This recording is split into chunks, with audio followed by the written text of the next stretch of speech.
چربی کف سر، ریزش مو و خارش شدید رو اگر این 3 علائم رو با هم دارید، قطعاً یه موجود کوچیکی به نام دمودکس داره توی سرتون تکثیرش زیاد میشه.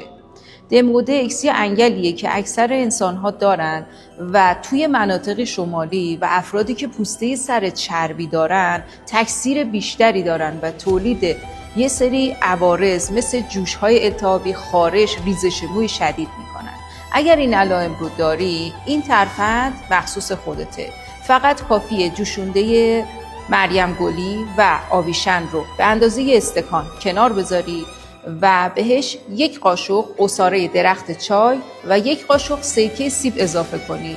با این ترفند راحت میتونی این انگل‌ها رو توی 1.5 ماه استفاده کامل از بین ببری. اگر هم حوصله در واقع درست کردنشو نداری، میتونی نمونه آمادش هم تهیه کنی، ولی حتما این انگلا رو از بین ببر چون باعث میشن که ریزش موت خیلی شدید بشه.